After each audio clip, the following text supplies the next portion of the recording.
This is Jeff with Shout Out Minnesota, and we are here with Steve-O. Adrian, Washington. Guys, we're here in St. Cloud. Big show tonight. Yeah. Represents Convention Center. I know, Adrian, you've been preparing for this for a little while. Let's talk a little bit about that with you. The process, man. I had him here 3 years ago in March.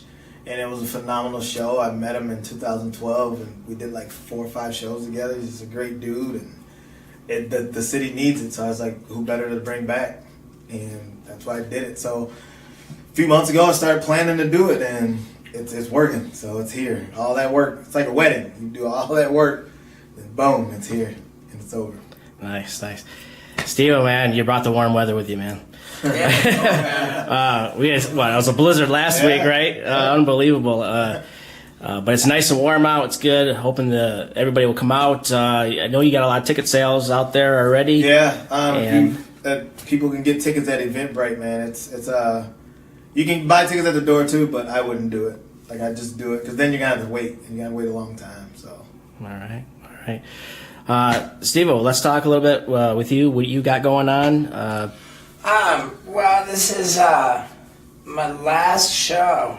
I just taped a new comedy special, and I paid for it all myself, and I'm just getting ready to sell it. It's pretty exciting, and since taping that, I told the agents just I only want to do, I told them, like one-off shows, like if it's like a college or a casino or something like that. I don't want to do the comedy club grind for a while. And so that's what I've been doing, and I got nothing on my calendar for live shows. So I'm excited to go into this one and do everything that I can.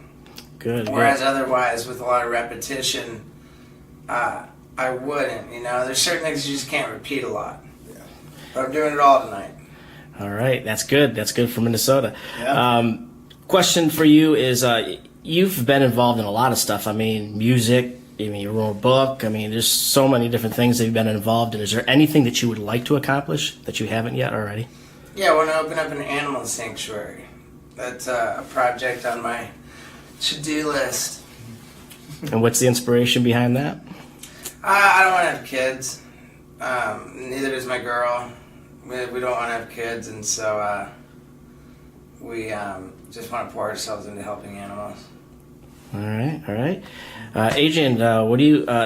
Let's actually. I want to talk a little bit about how you got started in comedy, and have Minnesota get to know you a little bit better. I started, man, just over 14 years ago, and it literally was like, I always thought I was funny, but most of it was because it got me out of a lot of stuff. You know what I mean? And I always said if opportunity presented itself, there wasn't a whole lot of comedy around here. There's not a lot of comedy in Minnesota, period, let alone St. Cloud. So I was sitting at a comedy club. The one club we had here was called First Street Station at the time. And I heard the comic, but I didn't hear people laughing. And I just kind of made up my mind. I was like, I could probably at least do what he's doing, if not better. You know what I mean? I happen to know the manager at the club. And he's like, come down. We're losing our host. So you can try to start hosting. He's like, that's how a lot of comics get started. So I didn't tell nobody about it, man. And like 2 weeks later came, and I went down, and the host decided not to leave. But he's like, I'll give you a guest spot. I had no idea what a guest spot even was. And I was like, what's that? He's like, well, you get to go on before the actual comics.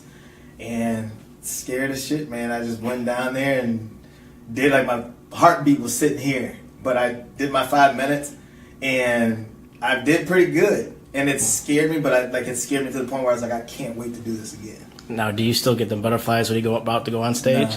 No? Do you feel comfortable on there now? Yeah, it's pretty. I tell people, the one thing I ain't worried about is being funny. Like, I know I got that part. You know what I'm saying? So, and it helps be likable. I feel like I'm a likable person. You know what I'm saying? So, and I don't really have a set per se, so I don't worry about if my material will work or if it won't work.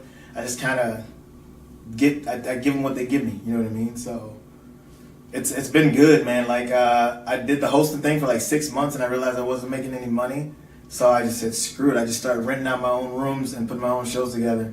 And I realized, like, not everybody's going to invite you to their playground. So it's like you bitch about it or you build one. So I built one, you know what I mean? And just been doing it ever since, man. And I didn't even know what I was doing at the time, but I thank God that I did it, because now I have stuff like this I can do, and I am the guy around here people come to for comedy. You know what I mean? And Right. Minnesota, period. Now, like, I've been down at the Mall of America quite a bit. They got a pretty decent comedy scene down there, but it was never my thing. You know what I mean? Because Right. I felt like I was forgotten about because I lived up here, and so I just started going down there crushing it. And then I always told myself, I'm like, just keep making enough noise. If you make enough noise, sooner or later somebody's gotta listen. Right. And here it goes, man. So Good. How do you approach shows, Steve-O? Approaching shows, I guess it just sort of depends where I'm at in the process, really. I mean, when first I got into comedy, it was really by accident. I was invited to do a show, or I was invited to do a stunt at a comedy club, and I showed up and I walked in and I couldn't think of a crazier stunt than trying stand-up. And I just said, and it was terrifying. I mean, I relate to how scary it is. And I felt like my experience was that people were excited to see me and they were rooting for me. And I felt supported in a way. And I had a little bit of beginner's luck the first time I did it. And I was just like, wow, this is something. And that was 2006. So, wow. yeah, coming up on 12 years ago. Yeah. And, since then, it's like a process, man. You develop material and then that becomes your comfort zone. And then, you stay in it for too long, kind of. Mm-hmm. And then if you tape a special, then you got to come up with all new material, and that's really scary. And so I have my comfort zone, and I have new stuff I'm working on, and that's becoming comfortable. And so, I don't know. It's good. And I just kind of want my life to sort of dictate new material. So I'm setting out to go on crazy missions and do crazy things, and then build that into my act. And ultimately, when I put out the special, then I marry the footage of all the crazy new stuff in with the comedy about it. Do you have any idea when the special will be coming out? I don't. No, I just finished editing it, and we're getting it insured. Okay. And then it will go out to potential buyers. All So right. we'll see, man. Adrian, what other projects you got going on in the future? I recently quit my job, so I do comedy full time now. So I'm trying to get into a couple festivals, because that kind of seems the way to be, and just still grinding. Like, I go out to LA every chance I get. I've never been out east, so I got to get out east. I got a couple connections out there now, and I just got to, I realize the action's not here, so I got to go where the action is. You know what I mean? And that was part of me quitting my job. But I'm also on, Rockin' 101, the Steel Toe Morning Show. So we tour central Minnesota. So, Minnesota, this will always be something I'm comfortable with. But I had a friend tell me, he's like, you don't want to just make sure you're, Minnesota funny. You get so used to doing that. You know what I mean? And that's part of me always coming up with new stuff or just improvising so much is because a lot of the same people I see, it's a lot of the same people. You know what I mean?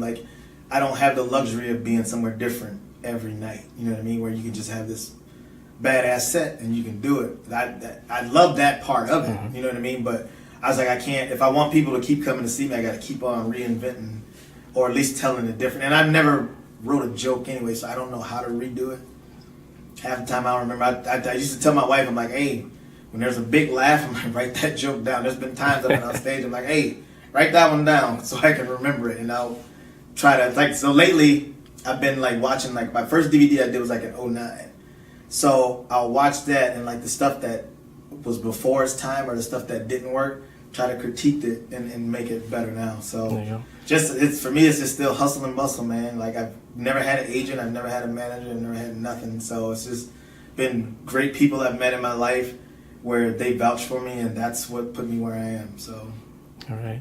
Now, you took a break for a while, didn't you, Steve-O, from stand-up? I've been trying to do that now. No, like I said, in the very beginning, I did. I The first time I had, like I said, some beginner's luck, and I was all excited, and I prepared for my return. I scheduled my return before I left that comedy club that night, and then came back with some prepared stuff, and that went even better. And then I got overconfident when I came back. I thought, oh, I'm just funny. I'll get on stage and I'll wing it. And I bombed. Then I bombed it a second time, and then I did back off of it entirely until I had been sober for a couple of years.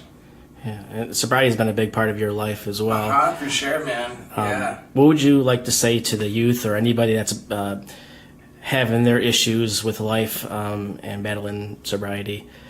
The way it works is like, sounds weird, but you kind of want to just wish that their struggles become so awful that they're, become willing to surrender to the process of recovery. Like you can't say like, oh, I hope you do a little better. You have to get like fully beaten into utter defeat and admit that, and then like, okay, I'm willing to do anything. Yeah, that's probably the best So way to it's go. like, I hope your shit is going really bad. It's kind of a weird thing to wish for something. Yeah, and you know what's weird? Just hearing you say it, I'm like, that's weird, but I'm like, it makes so much sense. Like, I've never thought about that, but yeah. I mean, you gotta hit rock bottom before you go up, right? Yeah, so it's like, I think that the better way to put it is that, I hope that you can really honestly look at how you're doing with your struggle. And if you really feel like you don't need help, then, good luck with that. You listening, Scott? One of the questions I was thinking about on the way up here is obviously you've been successful with the Jackass movies and stuff. In fact, I did see the premiere with Johnny Knoxville in Knoxville for Jackass 3D. He did one there, so that was really cool. That was a cool experience. But I wanted to ask you, is there any long-lasting effects from any of the stunts that you've done? Is there one you said, man, I wish I wouldn't have done that? Not really. Just bad fake teeth and terrible tattoos. That's really the extent of the lasting damage for me. What was what was your favorite project that you've worked on? Favorite project. I was hoping you'd say Killer Karaoke, because that was great. That was great. I remember that, yeah. I don't know, man. My favorite project. Probably either Jackass or Wild Boys. Those were of course, very life-changing. Yeah. Okay. What about you, Adrian? Projects, just for me, it's putting on shows. I love bringing people that actually are just genuine, people who are passionate about what they do. There's a lot of funny people. There's not a lot of real people. You know what I'm saying? So that's another reason why I started my company, One Mic Entertainment, because I wanted to bring the people. I'm a comic head. Like, I go to clubs and I study other comics, and I was a fan of comedy way before I became a comedian. So my projects is like, it's almost everybody I bring here. I've been blessed to meet people that I grew up watching, and it's dope to be able to just have those people riding in the car and having a conversation with them, and they see you as a peer. You know what I mean? Right. So that's the whole process of just being a stand-up comedian that's been life-changing for me. There's a lot of things, especially to be like Insane Cloud into it. You know what I mean? So. All right. Well, I'm going to wrap it up here, but I want to first talk about social media, because both of you are active on social media. Twitter handles, anything that the fans can connect with you on? I'm just at Steve-O and everything. Simple enough, Adrian. Nice thing about being at Steve-O. I got Funny Man. I got my Snapchat's Funny Man Adrian W. My Twitter is at Adrian A-Dub. That's ADUBB. And then Facebook, it's Funny Man Adrian. And then Instagram, Funny Man Adrian W. All right, there you go. All right, before we go, one last shout out to your fans in Minnesota. Thank you for everything, man. Thank y'all for the support. I need to start a GoFundMe so I can get out California with Steve-O. All right, we'll see everybody tonight, man. I'm gonna take a nap so I'm not lagging like I am now. All right, thank you. All right, dudes.